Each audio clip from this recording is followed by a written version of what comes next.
며칠 전에 그러니까 며칠 전 12월 29일에 한 유명 인사가 서거를 했습니다. 큰 인물이 부르심을 받았을 때는 서거했다는 표현이 잘 어울리죠. 이름하여 지미 카터 전 미 대통령의 서거가 있었습니다. 그는 100세를 일기로 하나님의 부르심을 받았습니다. 제가 어려서부터 TV에서 만난 미국 대통령은 이 카터 대통령이 처음이었고 전 세계를 호령하는 그 위상을 어려서도 충분히 느낄 수 있을 정도였습니다. 세계 정세에 지대한 영향을 미쳤던 대통령이었죠. 그러나 시간이 지나면서 이분에 대해서 저로서는 더욱 인상 깊은 대목은 그러한 정치적인 역량면이 아니라 이분이 평생 주일학교 교사로서 봉사했다는 사실에 있습니다. 이분은 어려서부터 침례교 교인이었습니다. 그리고 50년 이상 주일학교 교사로 봉사를 했습니다. 그리고 얼마 전 98세까지도 주일학교 교사로서 성경을 가르쳤다는 것입니다. 참 놀라운 인물 아닙니까? 저의 이 어렴풋한 어려서의 이 기억 중에 하나는 그가 이 대통령의 임기를 마치면서 또 하나의 해외 토픽 뉴스가 들려오는 것이었습니다. 그것은 그가 다시 평범한 사람으로 돌아가서 조지아주 플레인스에 있는 마라나타 침례교회의 주일학교 교사로 복귀했다는 이야기였습니다. 그처럼 그는 이 주일학교 교사의 사명을 평생의 사명으로 여겼음을 엿볼 수 있습니다. 그리고 그에게 중요한 일화가 하나 있는데요. 그가 대통령 선거 유세를 했을 때 1분 1초가 얼마나 중요하겠습니까? 그 넓은 미국 땅을 다 다니려면은 하루하루가 소중한 시간이었을 텐데요.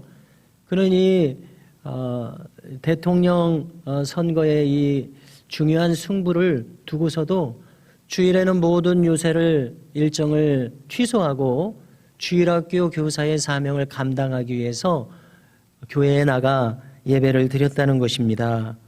이것은 무엇을 말합니까?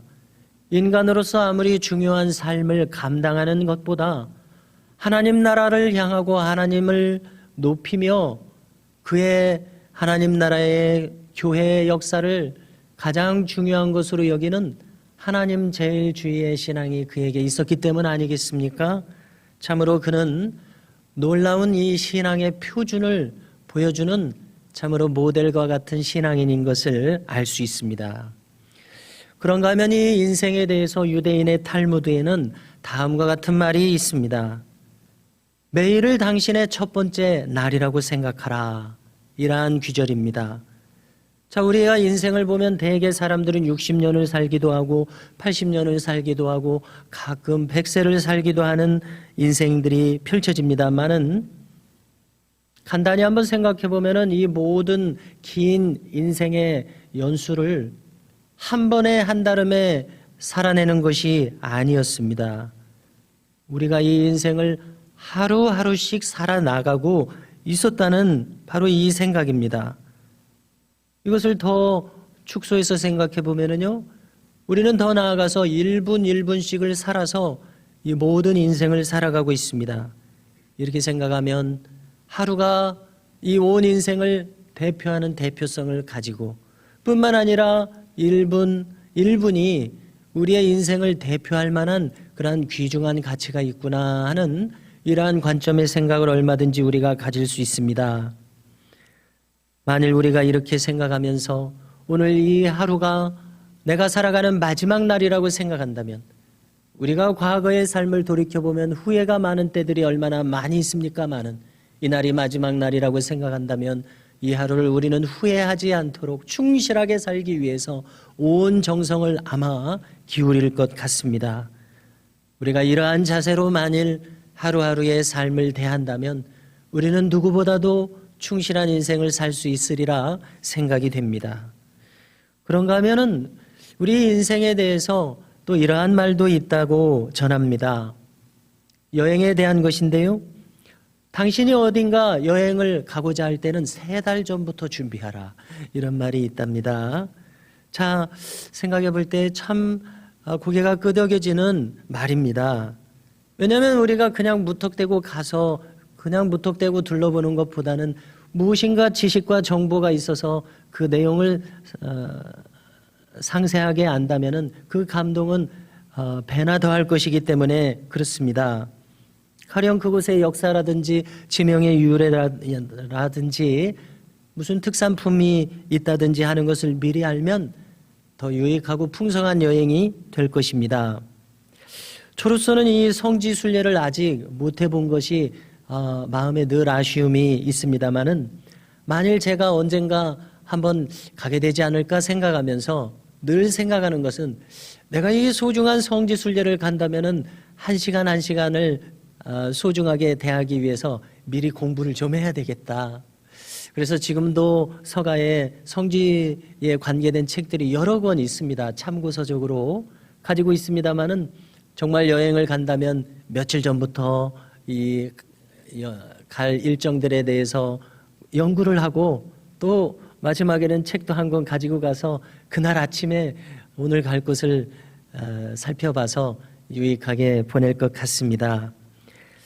이제 이러한 생각을 우리 인생 전체에 대입해서 한번 생각해 보십시오. 우리가 인생에 나아갈 길에 대해서 무엇이 중요한지를 정확하게 알고 미리 그것을 대비하는 마음으로 살아갈 수 있다면 말입니다. 얼마나 이 지혜로운 인생이 되겠습니까? 이제 오늘 본문을 함께 주목하고자 합니다.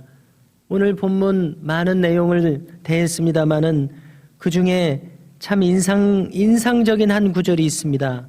다윗의 시인데요. 다윗은 말합니다. 그 마음에 시온의 대로가 있는 자는 복이 있도다 이렇게 말하고 있습니다. 여기서 이 대로란 이 이스라엘의 과거의 배경을 보면 이건 왕의 대로를 가리킵니다. 킹스 하이웨이, 왕의 대로. 이것은 이 중동 지방의 이 지리적이고 경제적이고 역사적인 것을 반영하는 말입니다.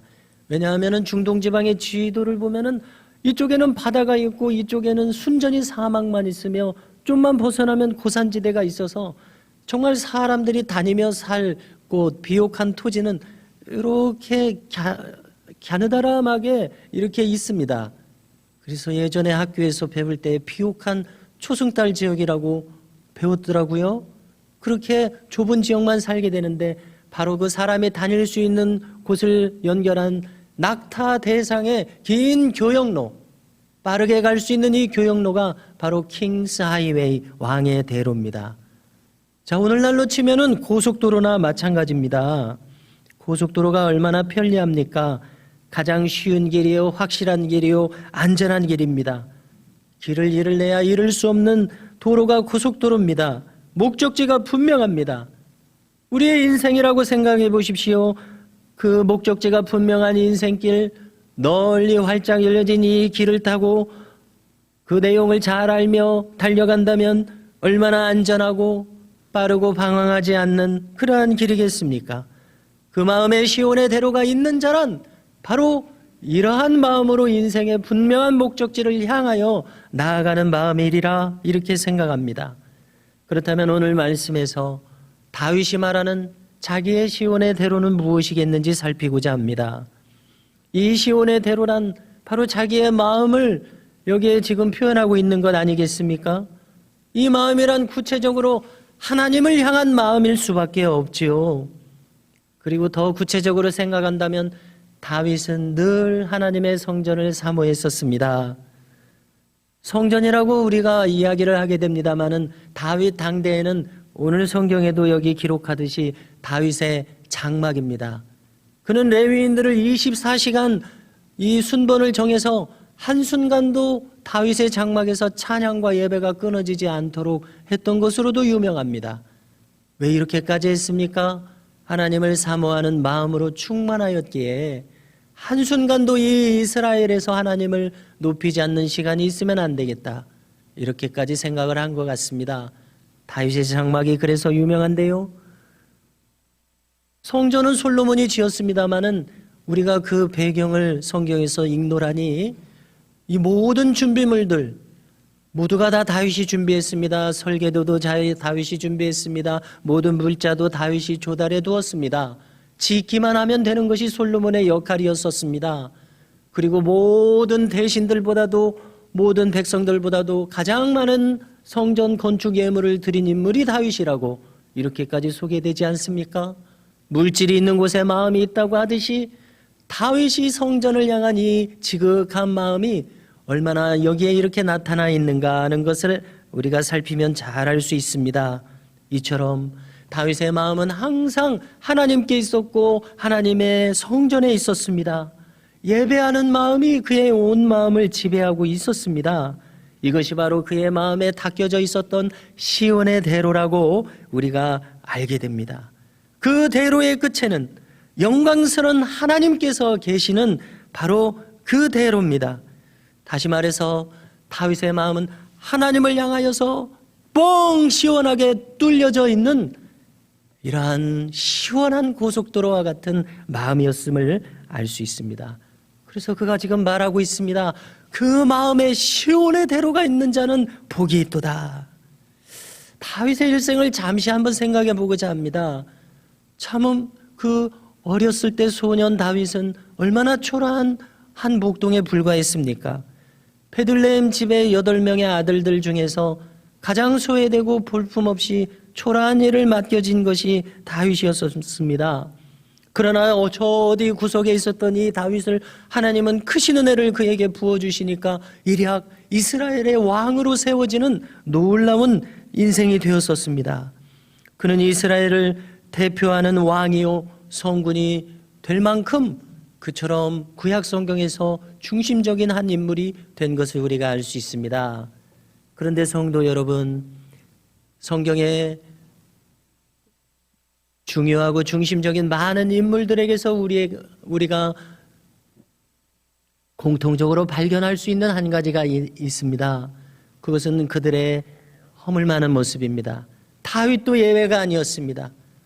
다윗을 시원하게 어디 이렇게 자랑스럽게 내놓을 만한 그런 의인이라고까지 하기가 어려울 정도의 다윗의 삶의 내용이 있었습니다. 그것은 한마디로 말해서 다윗의 어두운 면으로서 우리아의 아내 밧세바를 취한 일을 우리가 잘 알고 있지 않습니까? 그는 충성스러운 장수였던 이 우리아의 아내를 범하고 말았습니다. 그리고 이제 그 사실이 드러날까 두렵기에 그는 이제 분별력이 없는 사람으로 추락하고 맙니다. 그래서 전장에서 우리아를 죽도록 교사하는 살인을 범하는 사람이 되고 말았습니다. 이 어찌 쉽게 용서받을 수 있는 죄악이겠습니까? 참으로 이렇게 죄악을 더하는 그러한 추락한 순간에 있었던 사람이 다윗임을 우리가 잊지 않고 생각하게 됩니다. 한마디로 말해서 그는 번듯한 의인이라고 칭할 수 있는 인물이 못 되었습니다. 오히려 흉악한 죄인이라고 치탄받을 만한 인물이 또한 다윗이었음을 우리는 주목할 수밖에 없게 됩니다. 그런데 놀라운 것은 바로 이것입니다. 놀랍게도 성경은 다윗 이후에도 다윗을 신앙의 표상으로, 다윗을 성군으로 구절구절마다 선지자들마다 다윗을 가까이하고 높이신 하나님 이야기로 가득하고 있습니다. 무려 성경에는 800번 이상이나 다윗이 언급되어 있다고 성경학자들은 알려줍니다. 자, 어떻게 허물 많은 죄인에 불과한 다윗을 성경은 이렇게 높은 위상으로 다루고 있느냐 하는 이 문제입니다. 그것은 우리가 이제 그것을 알게 되는 것은 오늘 성경을 통해서 엿볼 수 있습니다. 다윗의 행적을 통해서 알 수 있습니다. 어떻게 해서 그가 하나님께 기뻐하심을 입는 자가 되었는지 그것을 잘 알게 되는데요. 결론적으로 그것은 하나님을 향한 다윗의 이 믿음과 깊은 사랑에 있습니다. 그는 하나님을 향해서 늘 정직했습니다. 하나님 앞에서 겸손했습니다. 사람들 앞에서도 그러했습니다. 어느 때나 진실함이 그에게 있었습니다. 그러나 이 모든 것은 어디에서 연유하고 있는가 할 때에 하나님을 향한 깊은 사랑이 그에게 있었다는 바로 이 사실입니다. 그리고 이 마음은 구체적으로 나타나고 있으니 조금 전에 이야기한 것처럼 성전을 향하는 그의 마음 말입니다. 오늘 말씀을 보니까 여호와의 궁정을 사모하여 쇠약하며 라고까지 표현하고 있습니다. 언제 마음이 쇠약합니까? 몹시 그것을 바랄 때에, 보고 싶은데 보지 못할 때에, 가까이 하고 싶은데 가까이 함을 이루지 못할 때에 우리의 마음은 간절해지고 쇠약해지기까지 합니다. 마치 상사병과 같은 것이라고 생각이 됩니다. 보고 싶고 가까이 하고 싶은데 이야기할 기회조차 없다고 할 때에 상사병을 앓게 된다고 하지 않습니까? 그 마음이 우리가 이해가 어느 정도 되는 것 같은데요. 지금 다윗의 마음이 그와 같습니다. 그래서 재미있는 것은 다윗은 이렇게 이야기합니다. 여호와여, 주의 제단에서 참새도 제 집을 얻고 제비도 새끼들 보금자리를 얻었나이다. 자, 이것이 무슨 구절입니까? 가만히 보니까 지금 주의 제단, 그 번제단 아닙니까? 거기에 참새가 둥지를 들고 있는 모양입니다. 제비 새끼가 거기에서 삐약삐약하고 있나 봅니다. 멀리서 볼 때에 다윗이 그들이 이 자기의 처지보다 너무나 부럽게 느껴지는 겁니다. 왜냐하면 그들은 성전에 있고 다윗은 지금 성전에 가까이 할 수 없기 때문에 그렇습니다. 성경학자들은 오늘 이 시편이 다윗이 압살롬의 반역을 피해서 예루살렘을 떠나 도주하고 있을 때 지은 시라고 이렇게 해석하고 있습니다. 그럴 법합니다. 그랬을 것 같습니다. 아니, 이 성전에 있으면은, 왕궁에 있으면은 바로 이 지척에 주의 전이 있는데 뭘 그렇게 사모하겠습니까? 얼른 가서 엎드려서 기도하면 되지요. 그러나 지금 그럴 수 없는 다윗의 심정은 한날 한시도 주의 전에서 떨어져 있는 것을 생각하기가 너무나 힘든 그러한 마음을 우리가 엿보게 됩니다. 아이, 저 참새가 부럽구나, 저 제비새끼가 부럽구나 할 만큼. 그래서 우리가 오늘 본문을 읽으면서 이렇게도 성전을 사모하는가, 이렇게도 하나님께 가까이 나아가고자 하는가, 이러한 것을 느끼게 됩니다. 우리는 다윗의 마음이 어떻게 해서 이렇게 하나님께 가까이 가게 되는지 의문을 가지면서 그 의문을 풀 수 있는 단서를 마태복음 1장에서 발견하게 된다고 생각합니다. 잘 아시는 대로 마태복음 1장은 예수님의 족보가 아브라함부터 그 계보가 쭉 이어지고 있지 않습니까? 그래서 이 족보가 이어지니까 누군지도 알지도 못하는 이 이름들 참 읽기가 꺼려져서 얼른 1장을 넘기고 2장으로 넘어가기도 하는 것이 우리의 그 형편이죠. 자, 여기 계보는 다윗의 계보입니다. 아브라함부터 이어져 내려오는 유다 지파의 계보, 다윗의 가문의 계보입니다. 그런데요, 누구를 낳고 이렇게 쭉 이어지다가 다윗에게 이르러서는 다윗은 솔로몬을 낳고 이렇게 기록해야 할 텐데요, 여기 한마디가 덧붙여져 있습니다. 다윗이 우리아의 아내에게서 솔로몬을 낳고 이렇게 기록하고 있습니다. 아니, 왜 이 마태복음을 기록한 마태는 굳이 이것을 기록해서 문제를 지금 일으키고 있습니까? 다윗이 솔로몬을 낳고 위대한 다윗이니까 좀 슬쩍 넘어가면 좋으련만 여기 꼭 이렇게 우리아의 아내에게서 나왔다고 이것은 다윗이 지을 수 없는 죄악 아닙니까? 가릴 수 없는 허물 아닙니까? 이것을 버젓이 여기에 이렇게 기록하고 있는 마태의 그 기록 의도를 생각하게 됩니다. 그는 정말 예수님의 제자다운 제자인 것 같습니다. 예수님의 마음을 시원하게 깨달은 제자인 것 같습니다. 왜입니까? 예수님이 왜 이 세상에 오셨냐는 거죠. 우리가 마태복음 1장 2절 주님의 탄생 이야기를 보면은 마태는 예수님의 이름을 우리에게 풀어주고 있습니다. 그가 자기 백성을 그들의 죄에서 구원하시기 위함이라. 예수님이 오신 많은 목적과 사정을 이야기할 수 있겠지만은 마태는 단 한마디로 그냥 끝내고 있습니다. 그가 자기 백성을 그들의 죄에서 구원하시기 위함이라. 그렇습니다. 우리 인간에게 많은 문제가 있지만 가장 최종적이고 근본적으로 요약되는 우리 인간의 문제는 바로 나의 죄됨과 허물이라는 이 문제입니다. 마태는 바로 이것을 포착했다고 생각합니다. 저 위대한 다윗도 꼭 필요한 것은 예수님의 용서와 용납하심과 사유하심이다.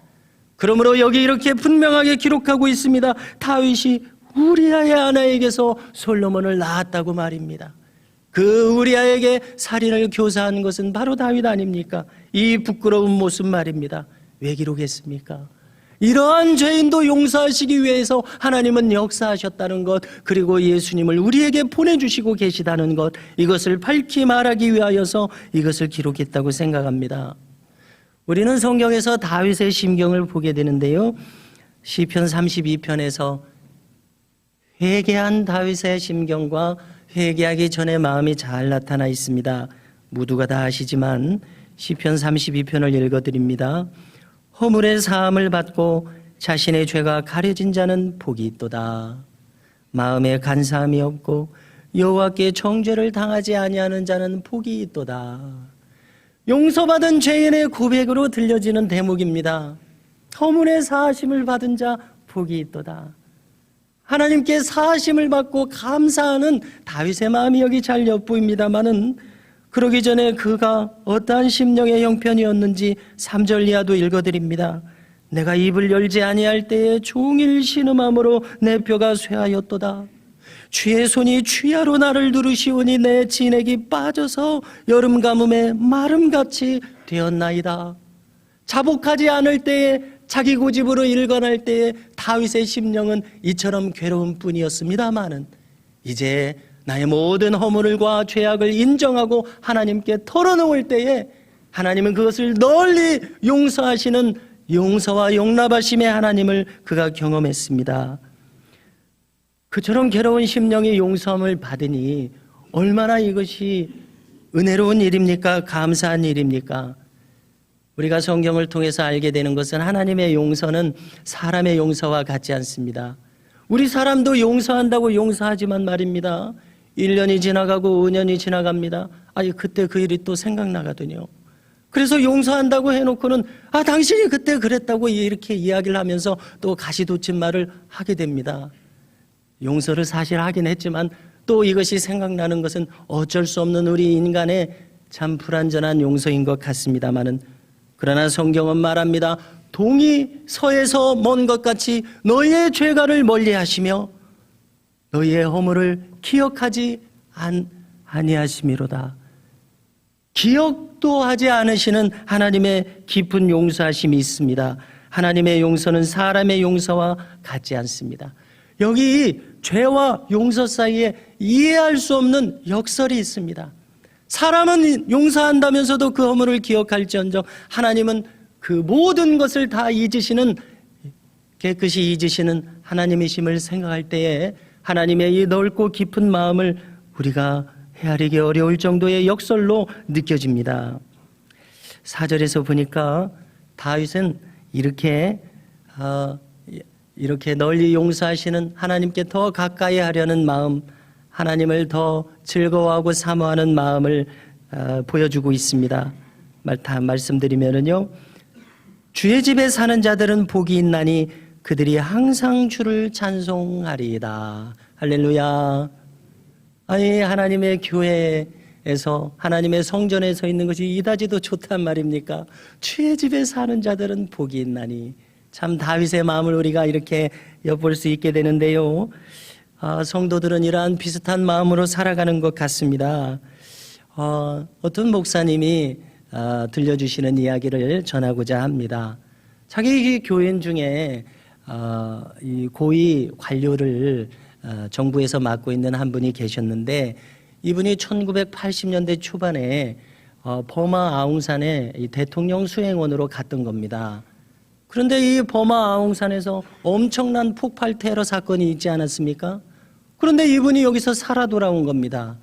어떻게 살아 돌아왔냐면, 화장실에서 잠깐 일을 보다가 이 사소한 시간 지체로 인해서 그 현장에 5분 늦게 도착을 한 겁니다. 그런데 이미 폭발이 터져서 수많은 관료들이 죽은 가운데 자신만 이렇게 홀로 살아남아서 귀국하게 되었더라는 겁니다. 새벽에 대한항공을 타고 김포공항에 도착했습니다. 새벽에 도착하니까 그의 마음에 이제 적막한 가운데 드는 생각이 이제 나는 어디로 가야 하나? 이렇게 엄청난 일을 당하고 목숨을 간신히 건지고 우리나라에 돌아왔는데 나는 어디로 가야 하나? 그에게 불현듯 떠오른 생각은 그래, 하나님이 계시는 교회로 가야지. 오늘 우리 교회에서 새벽 기도가 열리고 있을 것이다. 지금 수중에는 푼돈도 없어서 그냥 택시를 타고 이렇게 가지만은 택시비가 없습니다. 우리 교인들이 택시비를 주실 것입니다. 이렇게 운전사를 달래서 교회로 가서 그 새벽 기도에 참여했다는 그러한 이야기를 들려주는 겁니다. 성도 여러분, 이것이 바로 성도의 마음이라고 생각이 됩니다. 모든 성도들의 마음에 하나님 아버지를 향하는, 하나님 아버지의 집을 그리워하는 이 마음이 다윗과 같이, 이 이름 모를 성도와 같이 동일하게 있다고 생각합니다. 성도 여러분, 그의 마음에 시온의 대로가 있는 사람은 바로 이와 같은 사람일 것입니다. 올 한 해를 살아가면서 우리 모두가 나의 인생의 목적지를 분명히 아는 가운데 그 목적지 끝에는 하나님께서 두 팔 벌려서 우리를 안아주시고 용납하여 주시기 위해서 기다리신다는 것을 알 때에 우리는 이 인생을 방황하지 아니하고 분명한 목적지로 안전하고 빠르게 갈 수 있으리라 믿게 됩니다. 성도 여러분, 이 한 해를 시작하면서 이 신앙의 표상을 보여주고 있는 다윗과 또 이름 모를 앞선 성도들처럼 우리의 마음에 시온의 대로가 활짝 열려 이 한 해를 살아가시는 은총이 우리 모두에게 있기를 축복합니다.